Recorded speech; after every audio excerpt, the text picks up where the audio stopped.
This is Alex's World of Math, and today we're going to go through the characteristic root method of solving linear recurrences, specifically linear homogeneous recurrences. So first I'm going to go through what each of those terms mean. So for linear recurrences, these are recurrences, um, linear recurrences. Um, so these are recurrences that I'm just going to explain. So these are recurrences that basically the an minus something terms, an minus k terms. This one, these terms, they aren't like squared or it's just these as the variables, and then you have some constant coefficients of them. So you have like um an minus k squared. This is not linear. So you can think of the an minus k as like terms of x. So you have like y equals to x, and this is a simple linear function. And if you had like 5, y equals to 5x, that would also be linear plus 3. As long as the coefficient, I mean, as long as the x is not squared or there's no other function that's, mapping that, that's making it like a different, a different order. I mean, yeah, for polynomial, it's no order, but it's better to think about it like it's not squared, it's not, there's no sine function.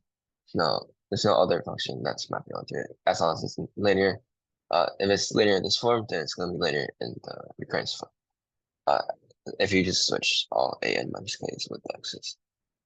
So a simple linear recurrence that is linear is going to be an equals to like say 5 an minus k, minus 1. Sorry. So this is a simple linear one. If you had plus 3, that would also be linear. All right. And next we have homogeneous. So what this means is basically you have only an minus k terms. So homogeneous recurrences can be actually expressed in this form where an is equal to c1 an minus 1 plus c2 an minus 2 dot dot dot ck plus ck an minus k. So example of this is again you have say an is equal to 5 an minus 1. This could be expressed in that form because the other c2 to ck are basically 0 in this case, and c1 is equal to 5. So all the c's are constant coefficients of the terms of an minus something, and if you had any other terms that are okay, if the c1s are not constant coefficients, or if there's some other term that is that does not have the an minus k, then that's going to make it non-homogeneous. So example of this is if you had 5 an minus 1 plus 3. This term, it cannot be expressed in any of these forms because you have a constant coefficient. And if it's non-zero, right? Say it's like 3 in this case, the an minus k cannot be 0. It needs to still be there and be shown. So this is going to be considered as non-homogeneous because it has another term aside from this an minus 1 term. If you added like an minus 2 here, then that is going to be homogeneous. All right, and homogeneous terms, recurrences are way easier to solve than non-linear. And if in a future video, we'll explore how to solve these. But for now, we're going to deal with only linear homogeneous recurrences. And also an important thing to note is that if you had instead of an minus 2, you have n plus 3, and you still can't express that as this form because the c's are constant coefficients. So that also means that if you had an equals to like 3n squared times an minus 1, this um this coefficient is supposed to be a constant coefficient, but this n squared specifically is going to make it non-homogeneous because it makes it like non-constant, right? Because n is a variable. All right, so the next thing is kth order. So this is simple. It's also similar to like polynomials. So if you had like y equals to x squared, it has a power of 2, so its order is 2. If you had plus 1, its order is still 2 because it's the highest power. So you're taking the highest power of the entire sequence um, in the linear recurrence. So you had like an equals to an minus 3 plus an minus 1. You actually normally write an minus 1 and then plus an minus 3, but um, in this case, or even plus 1, you would have the order as 3 because the an minus 3 is the deepest recurrence that you have to go through to get to an. So think of it as like just finding the the highest k for an minus k terms. If you only had like an minus 1 plus 1 or just an minus 1, then the order is going to be 1 because that's the deepest recurrence that you're going back for every to find every new an. Like in this case, to find like a1, you need to go back 3 times to a negative 2, right? Yeah. So that's going to be the kth order. It's just looking at the deepest recurrence. And so next we're going to go through characteristic polynomial. So a characteristic polynomial, I think it's better if we show an example inside. I meant like while solving it. So this is going to be an important step in the characteristic root method. So this is going to be a polynomial that after we use like something called lambda hypothesis, which is not a commonly used term, but uh after you use the hypothesis, you basically can get this polynomial, which tells you the information that you want. So it gives you the roots that you want to make your solution, your explicit formula, right? And then aside from this, it's gonna have a general solution. I mean, a general polynomial that doesn't really give any information. And so I'll show this in a second. It might be a little confusing. Um, yeah. All right, so let's move to a new one. All right, so we're solving this linear recurrence with an minus 2. We're gonna solve this one using the characteristic root method. So the first step in doing the characteristic root method, um, I like to rearrange everything to one side and set it equal to 0. So we're gonna do simply, so we have an minus 1 minus 2 minus 2 equals 0. And now we can perform the lambda hypothesis. So what the lambda hypothesis is basically saying is that you can take the and equate it to lambda to the power of n. So you're basically assuming that an can take the form of lambda to the power of n.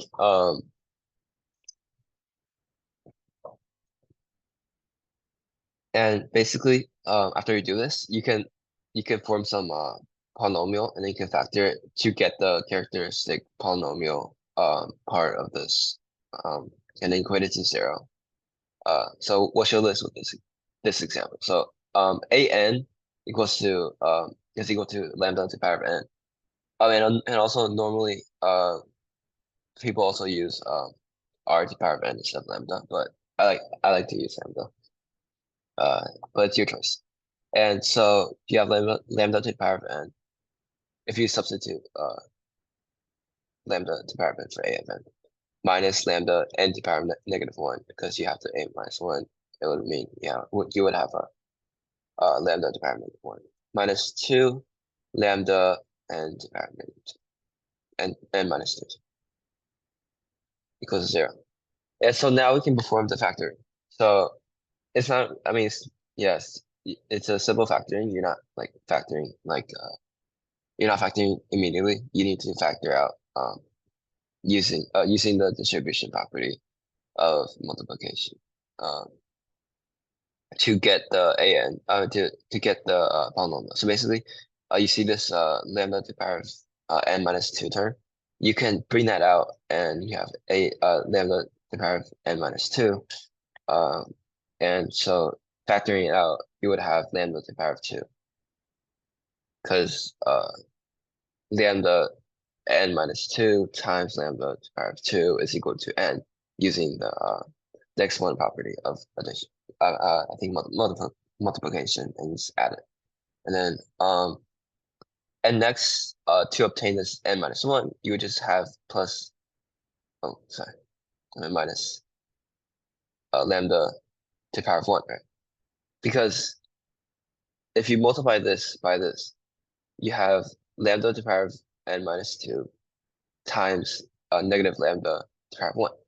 If you multiply them, again, you use the exponent property of multiplication, and you'll basically add the exponents, right? So you're going to have negative lambda n minus 2 plus 1, which is also lambda n minus 1, to get this term. So we basically factored this out we factored out the lambda to the power of 2 minus 1. And we do the same for the last term, which is the easiest, just minus 2, right? Because negative 2 times the lambda to the power of n minus 2 gets you the negative 2 lambda n to the power lambda to the power of n minus 2. So now you've done your factoring. And so this is the characteristic polynomial that I was talking about earlier.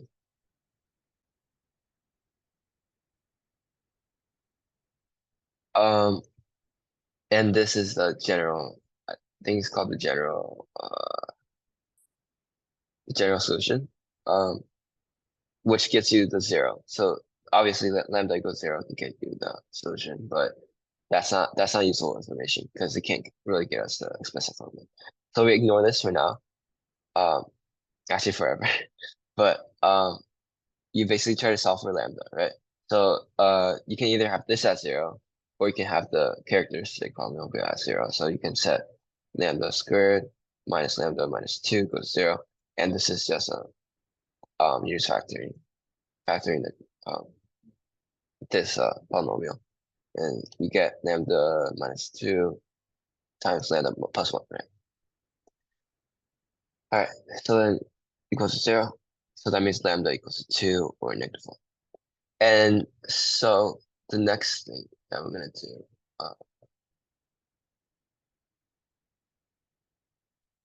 so you have lambda equals to 2 and negative 1. So we have lambda equals 2 equals negative 1. And so now what we're going to do is we're going to put it into a general solution. So the general solution method is basically, I'm sorry, not method. The general solution after you obtain these characteristic roots, which is why it's called the characteristic root method. Use these to put it into a general solution structure. So basically what happens is you have the A of n, and then you're going to put each of these lambdas as like possibilities with a coefficient.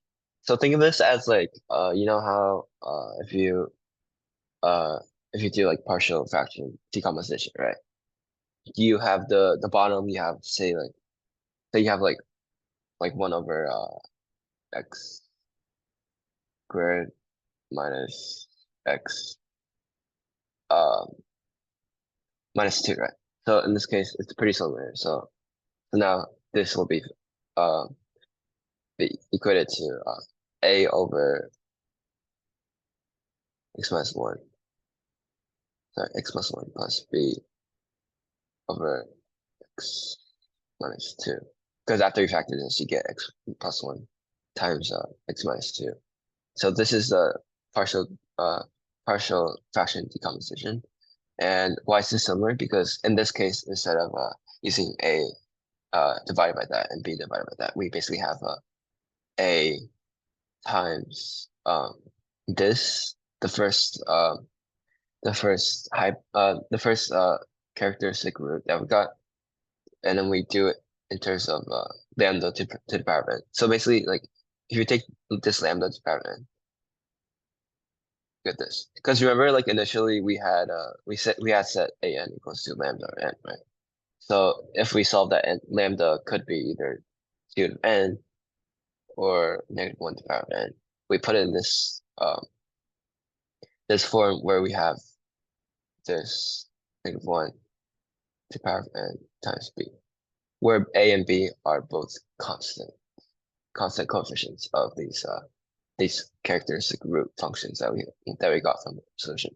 So whenever whenever you get the characteristic root, you can raise it to the nth power to get lambda n, and then put it in this general solution form where you have a times the first root to the power of n plus b times the second root to the power of n. And if you had more solutions, if you had more roots, then you would also do the same.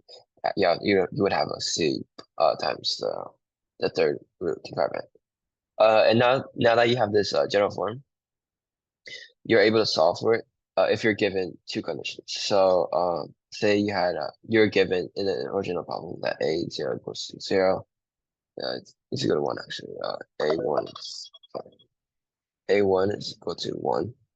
Um, sorry. Actually, let's try 5. So say you had a0 equals 1, a1 is equal to 5, then you can just plug these into this general form equation. And so let me erase this. All right. So say you had these two conditions given to then you can plug these in. So if you plug in a0 equals 1, then you have then you get a system of equations that you can solve for a and b. And then after that, you'll have the final solution. So if you plug that in, you get 1 is equal because a0. And if you plug in n is equal to 0, you get that equals to a times 2 to the power of 0 plus b times negative 1 to the power of 0. Also saying that 1 equals to a plus b. If you plug in 1 and then 5, you have 5 equal to a of 1, a times 2 to the power of 1, plus b times negative 1 to the power of 1, right? So you'd have 5 equals to 2a minus b. And now to solve for a and b, we can add the two equations. We have solving by like elimination, right? So this equation, we add both sides, we get 6. We get 6 is equal to 3a because you add the a plus 2a. And then the b's cancel out. That's why we added it. That's an elimination method. You can also do by substitution to solve for a and b. Doesn't really matter. And plus 0. So you have a is equal to 2. And so now you can also solve for b by plugging this into this one. So a is equal to 2, and then you have 1 is equal to 2 plus b by plugging in a for the first equation. Or otherwise, uh, we know that b is equal to negative 1. And so now we have b is equal to negative 1 and a is equal to 2. We're finally done. We just have to plug it into this final equation to get the final solution. So this is called the general solution form. And after we solve for a and b using the initial conditions, we find a particular solution. Like we found, like, cause you know how like in differential equations you can have like multiple solutions. You have a general solution for you have a general solution form where there's like constants that you only know if you plug in the initial conditions. In this case, it's similar just to that. We will only like get a particular specific solution only if we solve for a and b using the initial conditions given. So the initial conditions make it into a particular solution, and that's what we're gonna find. So for this recurrence, we're gonna have a of n is equal to a is equal to 2 is equal to 2, so 2 times 2 to the power of n, plus negative 1 times negative 1 to the power of n. And this is also equal to, if you use exponent property, you have that to the power of 1, that to the power of 1. So basically you have 2 to the power of 1 plus n, which is 2 to the power of n plus 1. Plus, this is the same thing for this. So you have negative 1 to the power of 1 plus n. So you have negative 1 to the power of n plus 1. So this is your final answer. That's how you solve using the solve a linear homogeneous recurrence using the characteristics root method. In the next example, we'll explore what happens if these two roots, in this case it was the 2 and -1, if they are the same. Otherwise, meaning that the 2 you would have like a 2 to the power of n. Like the root 2 would have a multiplicity of 2, right? If you had 2 of them, you would have multiplicity of 2. And basically, that's going to cause a problem in the recurrence when you try to solve it. If you try to put it in this general form, it's not going to work out because it's going to assume that the 2 of 2 power of n is like its own, um, it's going to assume that that's going to be like one solution um, instead of 2 because you combine them, you have like a multiplicity of 2, and then we'll explain like how to account for the multiplicity and making sure that the solution space is correct. All right, so that's it for this video. Thank you for watching.